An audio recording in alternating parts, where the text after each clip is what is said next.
두 번째 온라인 취업 설명회 강연자분은 굴소스 회사로 많이 알고 계시는 이금기사의 진정기 디렉터님입니다.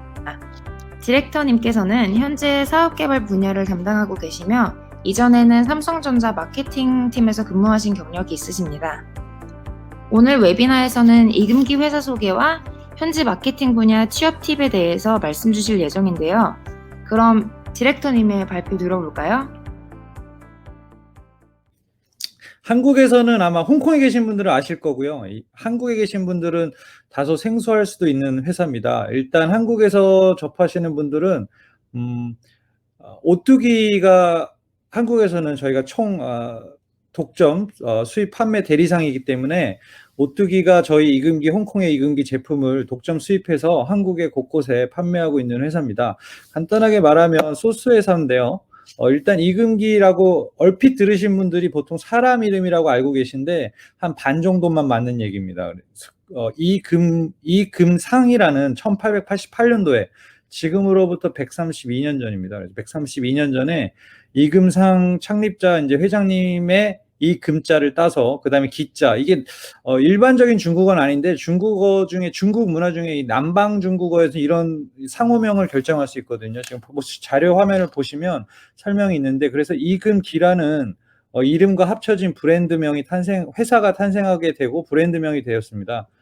굴소스는 온라인 같은데 이제 서칭해 보시면 지금 많이 이제 어떻게 탄생했는지 얘가 나오는데, 일단은 여기 써진 것처럼 우연으로 처음에 그 식당에서 굴 요리를 하다가 이제 실수로 만들어진 그런 졸여진 상태의 무언가를 가지고 시작하게 된 게 이제 굴소스입니다. 그래서 굴소스라는 게 있고요.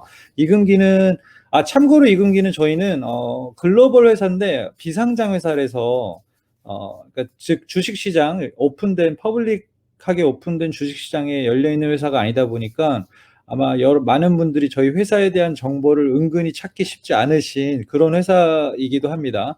자, 근데 저희 회사의 미션을 보면, 사명을 보면, 중국 음식 문화들 중에 우수한 중국 음식 문화는 세계에 널리 알리자라는 회사의 사명이 있고요. 그다음에 핵심 가치는 보통 사리 급인입니다. 이게 가장 저희가 중요시하게 말하는 포인트 중에 하나인데, 생각할 사, 이로울 이, 미칠 급, 사람 인자입니다. 그래서 내 이익을 생각한다면 먼저 주변, 내 파트너 혹은 하여튼 다른 사람들에게 이익을 먼저 미치게 해야 내가 내 이익을 생각할 수 있다라는 이 사리 급인의 정신이 저희 회사 핵심 가치 중에 가장 중요한 것 중에 하나고요. 그 외에는 뭐 실용주의 정신, 그다음에 성실함, 그다음에 영원한 창업가 정신, 이런 것들이 저희 회사의 주요 핵심 가치로 지금 운영되고 있습니다. 또한 이제 품질에 관련돼서 아무래도 저희 이금기는 소스 회사이다 보니 사람이 먹는 거죠. 그래서 품질에 있어서는 100-1은 0이다라는 게 회사 곳곳에, 본사 곳곳에 이렇게 붙어 있습니다. 개발, 품질 부서 포함해서. 그래서 100번 무사하게 이렇게 무난하게 그러니까 제품을 만들다 한 번 실수를 하면 다 잃는 것이기 때문에 정말 철저하고 보수적이고 안전하게 이렇게 제품을 관리하자라는 그 철학에 담겨 있는 것입니다.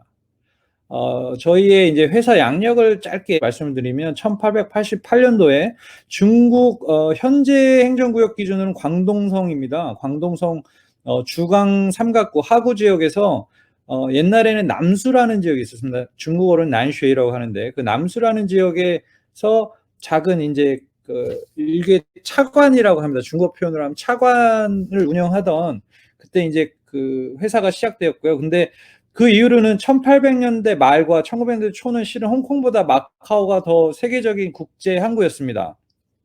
그 한국에서도 이제 예를 들면 서학이라고 그랬죠. 옛날에 서학을 배우려면 마카오로 가야 되듯이 그 당시엔 그랬습니다. 구한말 때는 마카오를 많이 갔었는데요. 하여튼 그래서 마카오로 오히려 저희가 1902년도에 본사를 이전을 하고요. 그 다음에 1932년도에 홍콩 섬에 이제 압레이초라는 지역으로 이렇게 센트럴과 하여튼 홍콩 섬으로 저희가 다시 본사를 32년도에 옮깁니다. 그리고 나서는 그동안 1대 회장님, 2대 회장님이 지나가게 되고 3대 회장님이 1972년도에 이문달 회장님이 취임을 하셔서 이때부터 더욱더 본격적으로 이제 글로벌라이제이션, 그러니까 커지는 글로벌 스케일의 회사로 거듭나게 됩니다. 그래서 80년대 초에는 미국 로스앤젤레스에 지사 및 공장도 저희가 설립하게 되고요. 다시 근데 홍콩 안에서는 또 홍콩 안에서도 본사를 이전하고, 그 외에 뒤에 짧게 설명드리겠지만 이금기가 소스만 있는 건 아닙니다. 이금기 그룹이 다른 또 다른 회사, 건강사업 부분인데 그런 회사도 설립하고, 그 다음에 1990년대 중반에서 2000년대 초반에 걸쳐서 한 여의도 절반 이상 되는 크기, 거대합니다. 거대한 저희 이제 공장의, 저희 이금기를 말하자면 저희 생산 거점 중에 가장 큰 거점인데요. 중국 광동성, 홍콩섬에서 바로 올라가면 있는 지역입니다. 신후이라는 지역이 있는데요. 이 지역에 아주 거대한 공장을 다시 추가로 건립을 했고, 그 외에는 뭐 베이징 올림픽, 뭐 샹하이 엑스포 등 이렇게 여러 가지 행사, 중국권에서 발생하는 커다란 행사에 저희가 항상 파트너십이 있었고, 그 다음에 2012년도에 현재 소스그룹의, 저희 이금기 소스그룹이죠. 제가 다니고 있는 회사의 찰리 리 회장님이, 아까 초반에 설명드렸던 이금기 회장님의 4대 손이십니다. 그래서 4대 손이시고, 그때 이 학렬 회장님들이 4분 정도 더 계십니다. 그리고 외에는 재밌는 이야기는, 중국은 북경 쪽이죠. 중국은 유인 우주선을 계속 발사하고 있는데요. 그 유인 우주선이 올라갈 때 실리는 항공식품 중에, 그러니까 우주 항공식품 중에 소스 부분은 저희가 담당하고 있습니다. 그래서 한국에서는 저희가 이 부분을 마케팅을 하고 있지는 않지만, 하여튼 중화권에서는 우주선에도 실리는 소스로서 품질을 인정받고 있는 중이죠.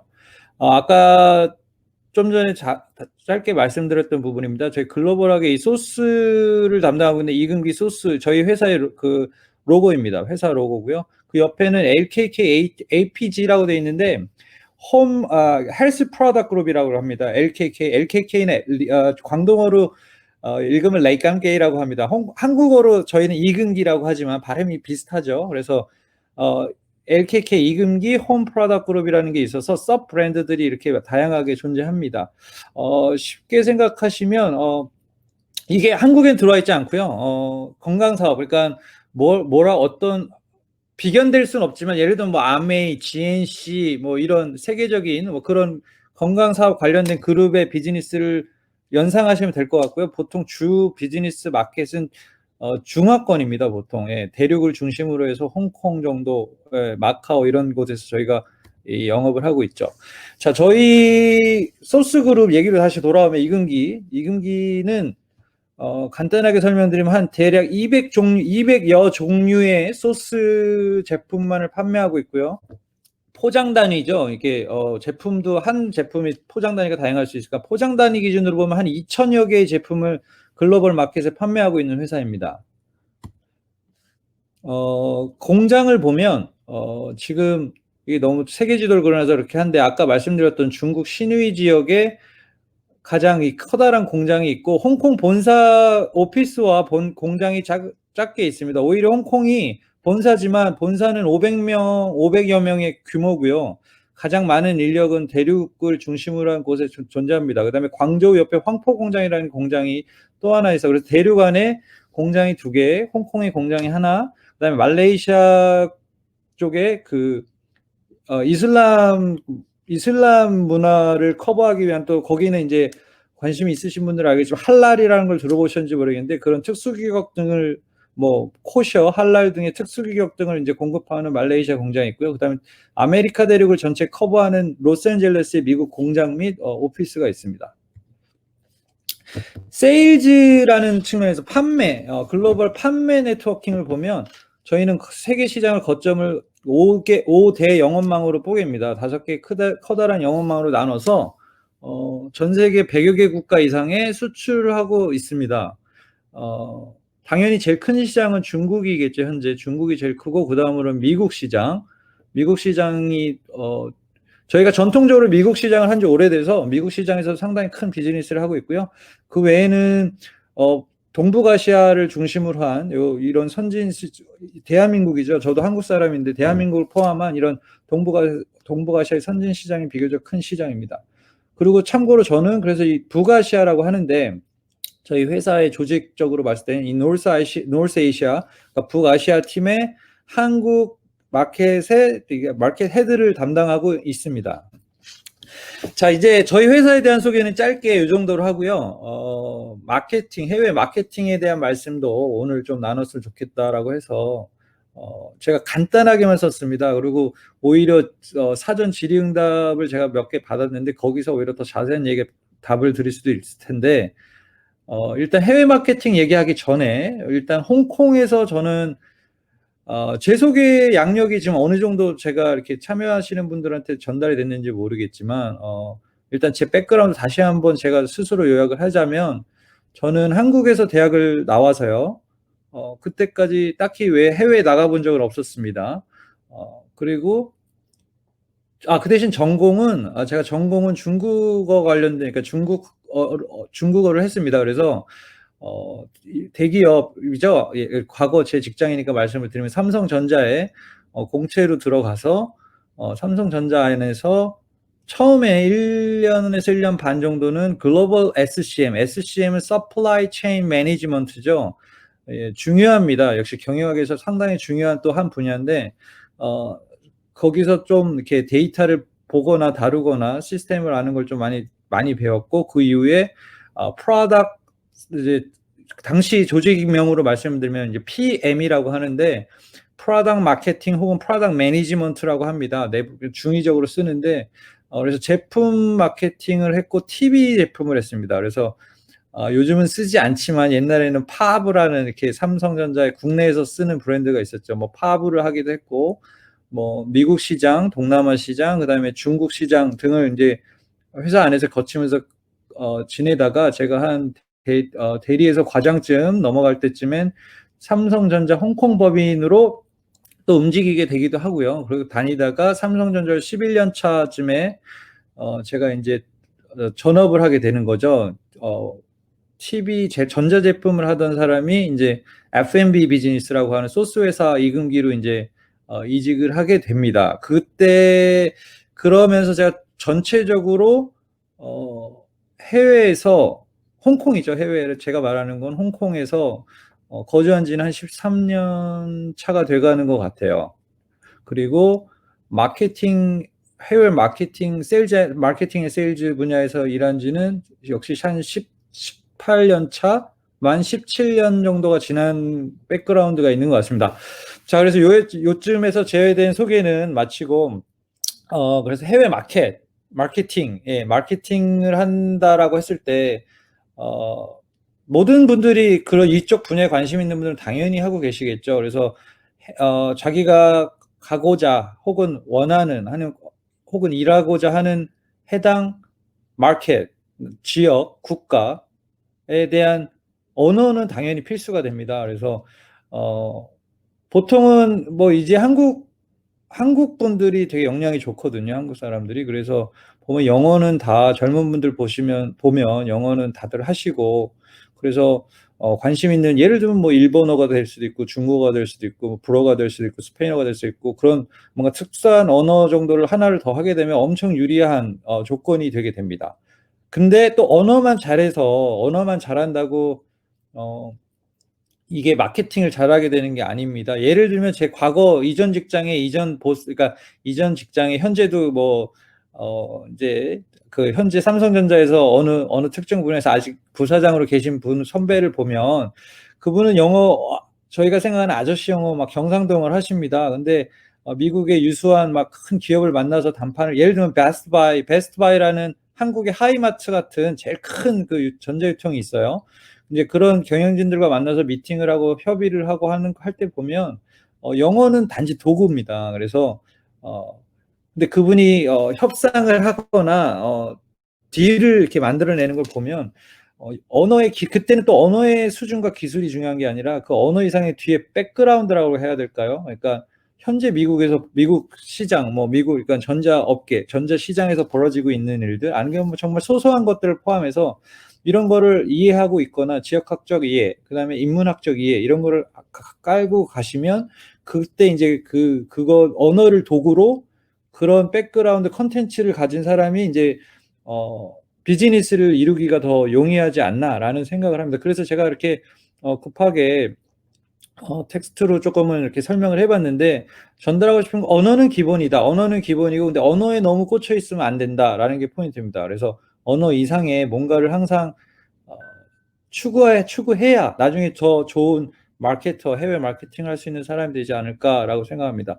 그 다음에 진짜 중요한 게 마케팅. 이거는 제 개인적인 저한테 부여된 이 시간을 통해서 말씀을 드리자면, 제가 봤을 때 마케팅을 잘하는 선후배들 업계에서 보면 항상 뭐라고 해야 될까, 관찰을 합니다.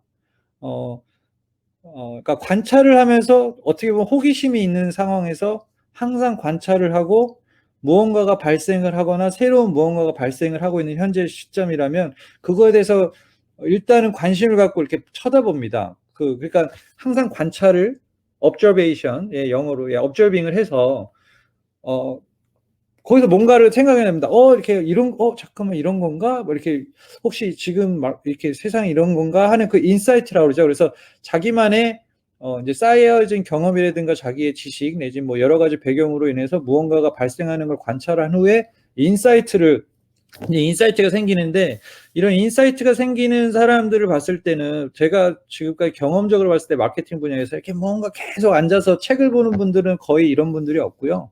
오히려 이렇게 다양한 호기심, 다양한 관찰, 다양한 활동을 하시는 분들이 이런 것들을 잘하는 것 같더라고요. 예, 그래서 아까 여기 아래 써 있는, 그래서 제가 말씀드렸던 저 해외 마케팅 때문에 제가 일했던 이렇게 부분을 이렇게 커리어를 다시 한번 써놨는데, 요 정도가 일단 초보적인 얘기고, 그 다음에 제가 아까 사전 질의 받았던 내용을 설명하면서 다시 더 많은 말씀을 드리겠습니다. 그 다음에 해외에서 일을 한다고 했을 때, 혹은 굳이, 뭐 이거는, 비단 꼭 해외가 되는 건 아니죠. 많은 분들이 제가 이제 저도 살면서 17년, 18년 차 이제 회사 생활을 하다 보니까, 사람을 많이 뽑기도 해봤는데, 젊으신, 그러니까, 경험이 아직은 그러니까 적은 기간 경험을 하신 분들은 상대적으로 이력서에 쓰는 게 쉽지 않을 것 같아요. 그죠? 저 또한 어렸을 때를 되돌아보면 그랬던 것 같은데, 그럼에도 불구하고, 만약 1년을 일했던, 2년을 일했던, 3년을 일했던, 일한 기간 동안 깊이 있는 경력을 만드는 게 중요합니다. 깊이 있는 경력이라는 게, 참 추상적으로 들리긴 하지만, 예를 들면, 그냥, 나 없으면 그 일이 안 돌아갈 정도로 정말 몰입해서 프로젝트 하나가 돼도 괜찮습니다. 프로젝트 하나일 수도 있고, 어떤 업무가 될 수도 있고, 하지만 이제 경력이 예를 들면 뭐, 추후에 그런 얘기가 나올지 모르겠지만, 저는 개인적으로, 이건 뭐 약간의 바이어스가 들어가 있습니다. 죄송스럽게도. 근데, 예를 들면 저는 2, 3년을 근무하지 않고 직업을 옮기시는 분들은, 제가 지금 여기 써놓은 표현대로 하자면, 그 업무를 마스터하지 않은 상태에서 움직였다고 생각하거든요. 예를 들면 특히 제조업체 베이스라면, 보통 제조업체는 모든 웬만한 제조업체는 이얼리 베이스로 움직입니다. 이게 분기 합쳐서 반기 합쳐서 1년을 만드는데, 그 1년 계획, 심지어 큰 회사는 막 다년간 계획을 운영해서 이렇게 단연 계획을 돌리는 그런 회사들도 있거든요. 비즈니스 네이처에 따라서. 그래서 그런 경우에 본인이 6개월 거기서 일했다라고 하면은, 저는 개인적으로 봤을 때는, 이 사람은 그 회사 혹은 그 회사의 어떤 업무에 대해서 냉정하게 어쩌면 마스터되어 있지 않은 상황일 수도 있겠다라는 그런 포인트가 좀 있습니다. 그리고 또 하나는 이제 면접 얘기인데, 면접할 때 공부 안 하고 오시는 분들이 있어요. 보통 여기 아마 오늘 여기 웨비나에 들어오신 분들은 이런 당연히 사전 학습에 대한 적극성이 있으신 분들이서 아마 이 자리에 계시는 것 같은데, 어떤 분들은 그냥 대략 이렇게 뭐 회사라든가 뽑고 있는 업무에 대해서 대략 훑어보고 이렇게 들어오시는데, 그러면 일단 뭐 제가 뽑는 사람, 제 경우죠. 뽑는 사람 입장에서는 그게 별로인 것 같아요. 근데 왜냐면 이게 차이가 나거든요. 어떤 분들은 대충 오고, 어떤 분들이 공부를 너무 열심히 사전 학습을 한 게 보입니다. 그분이 학습했다고 해서 그게 맞지 않거든요. 그거 막 뭐 이것저것 면접을 하다 보면 당연히 면접을 보러 오신 분들이 현재 이 현실을 알 수 없기 때문에 엉뚱한 소리 답이 나올 수 있어요. 그럼에도 학습한 건 알아요. 이 사람이 이거 들여다보고 왔구나. 뭐 이렇게 알아보고 왔구나. 이러면은 그 사람 태도가 보입니다. 그다음에 하나는 면접 볼 때 태도죠. 면접 얘기를 잠깐 하면 면접에서 요즘 젊은 분들은 학생 젊은이 분들은 너무 면접 다 잘하세요. 제가 항상 느끼는데 연습을 하시는 건지 저희 땐 그런 거 없었지만 연습을 하시는 건지 모르겠지만 정말 잘하십니다. 근데 제가 솔직히 이런 표현을 여기서 말씀드리면 뭐하지만 약간은 속았다라는 느낌이 드는 경우도 있었어요. 과거를 보면 면접만 너무 잘하면 그러니까 면접을 내가 아닌 나를 정말 또 하나의 나를 만들 정도로까지 잘해서 뭐 일단 그렇게라도 넘어가자라고 판단할 수 있는데 만약에 너무 다른 사람이라면 너무 과장이 되어서 혹은 너무 연기가 되어서 완전히 다른 캐릭터의 나를 보여주게 되면 나중에 오히려 그게 본인한테 역효과가 될 수 있을 수도 있습니다. 실제로 저는 그런 경우를 한두 차례 봤던 것 같아요. 그래서 면접을 하는데 자신 있는 당연히 이건 뭐 어느 분이나 말씀하는 거죠. 자신 있는 면접 태도는 훌륭하고 꼭 필요하지만 지나친 과장 혹은 상대방이 나를 오해하게끔까지 하는 거는 분명히 그 이후에 문제가 될 수도 있으니 지양되어야 되지 않나라는 생각을 합니다. 그리고 또 하나는 면접을 하실 때 저는 그렇게 꼭 하거든요. 혹시 이 잡이나 이 회사에 대해 뭐 궁금한 거나 질문 있나요? 라고 질문을 꼭 합니다. 면접 보시는 분들한테. 그럴 때, 오히려, 그러니까, 오늘 이게 말씀을 드렸으면 미리 앞으로는 준비하세요. 질문을 허락하지 않더라도 내가 질문을 하라고 허락받는다 무슨 질문을 해볼까? 라는 것도 한번 고민을 하시고. 근데 너무 준비한 질문은 다 티납니다. 제일 좋은 건 듣다가 면접을 지금 진행하고 있는 20-30분, 10분 일전정, 5분 일전정이 진행하는 중에, 면접, 그러니까 평가자가 질문을 해보세요라고 했을 때 인사팀에서 할 수도 있고요. 혹은 저는 이제 실제로 뽑을 저같이 이제 팀 담당자가 물어볼 수도 있는데 그럴 때 질문을 하는 건 상당히 좋은 것 같습니다. 그래서 적절한 질문을 허락이 된다면 던지자. 면접이어도 뭐 이런 정도 팁을 좀 말씀을 드릴 수 있을 것 같아요. 그래서 아마 여기까지가 제가 준비한 일단 이금기 소개와 해외 마케팅에 대한 짧은 시간 설명을 드렸고 제가 알고 있기로는 한 30분에서 40분 제가 설명을 드리고 Q&A를 하는 걸로 알고 있습니다.